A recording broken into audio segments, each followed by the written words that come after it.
Olá, seja muito bem-vindo, seja muito bem-vinda à nossa série Aprendizes.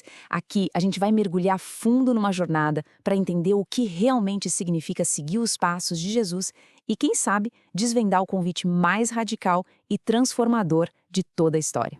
E para começar, uma pergunta bem direta, bem atual. Quem é que as pessoas seguem hoje em dia?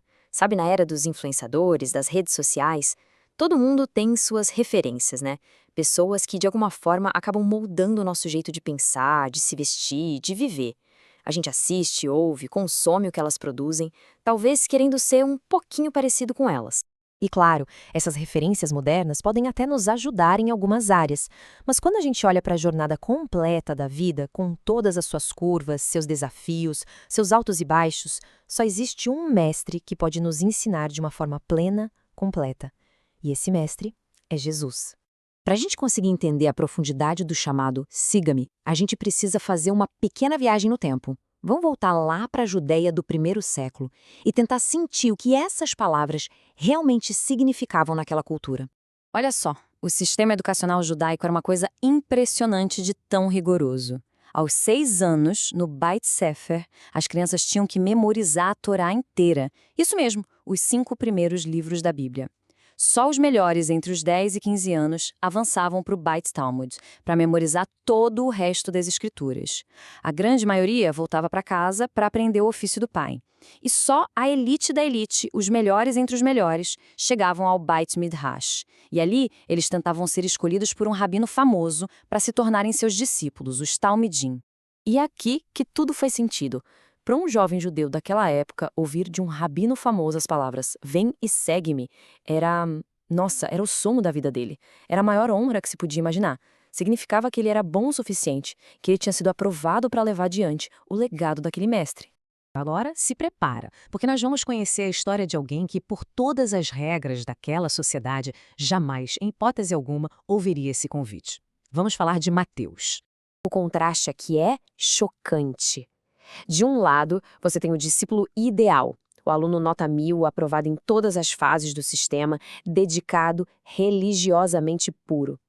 E do outro lado, Mateus, um coletor de impostos, um telonai. Ele trabalhava para o Império Romano, ou seja, ele cobrava impostos do seu próprio povo para entregar para o opressor. Ele era visto como um traidor, uma pessoa impura, desprezada. Alguém que o sistema religioso já tinha descartado há muito tempo. E então acontece o impensável. Jesus está passando, vê Mateus lá, sentado na sua coletoria, e diz para ele a frase que era o sonho de todo menino judeu: "Siga-me". E a resposta de Mateus é imediata.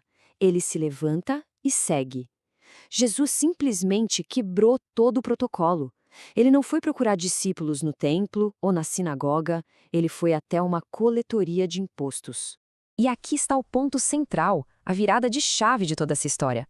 O chamado de Jesus não é para quem se acha bom o suficiente, para quem já passou em todos os testes da vida. Muito pelo contrário, ele chama os improváveis, os que foram deixados para trás. Jesus não está procurando os mais capacitados, ele capacita aqueles a quem ele chama. Então, o que significa de verdade aceitar um convite desses?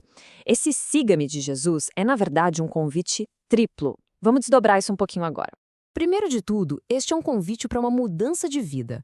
Mas não é uma mudançazinha qualquer, não. É uma transformação total, de dentro para fora. Seguir a Jesus não é sobre adotar um novo conjunto de regras ou decorar um discurso religioso. É sobre viver uma experiência que redime, que transforma. A fé cristã é justamente um convite para que pessoas improváveis como Mateus, como nós, tenham suas vidas completamente tocadas e mudadas. E o mais incrível é que Jesus sabe exatamente quem a gente é, com todas as nossas falhas, com todos os nossos erros, e mesmo assim, Ele nos chama. Porque não se trata do que nós temos para oferecer, mas do que Ele pode fazer através de nós. E a nossa resposta para um convite assim pode ser exatamente essa, uma entrega. Um pedido sincero para que Ele reescreva a nossa história. E, em segundo lugar, o chamado para seguir Jesus é um convite para se tornar um eterno aprendiz. A palavra grega para discípulo é mansanou, que significa exatamente isso, aluno-aprendiz. Um discípulo é alguém que quer ser como o seu rabino, que aprende com suas palavras e imita o seu exemplo. Tinha um ditado antigo que dizia assim: que você se cubra com a poeira do seu rabino. Ou seja, que você ande tão perto dele, mas tão perto, que a poeira que os pés dele levantam do chão te cubra. É esse o nível de proximidade e aprendizado. Ser um aprendiz de Jesus é manter essa postura humilde, sabe? É pedir constantemente para que ele nos ensine a ouvir, a falar e, principalmente, a agir como ele. E por fim, seguir a Jesus é um convite à confiança. Pensa de novo no Mateus. Ele largou tudo num instante. O emprego, a segurança financeira, a rotina dele, tudo. O que seria do futuro dele a partir daquele momento? A resposta de Mateus é o maior exemplo de confiança. Ele se levantou num ato de pura fé. Ele não pediu um plano de carreira, não perguntou para onde eles iam. Ele simplesmente confiou que aquele que o chamou sabia o caminho. E esse é o mesmo convite para nós hoje. Um chamado para confiar no guia, mesmo quando a gente não consegue ver o mapa completo. A nossa resposta a esse convite pode ser uma oração de entrega, de descanso. É confiar que a direção dele é o melhor caminho, mesmo quando a estrada parece incerta. E assim, a gente chega no caminho que se abre bem na nossa frente. Porque isso tudo não é só um estudo sobre a história de Mateus. É um convite pessoal, vivo e atual para cada um de nós.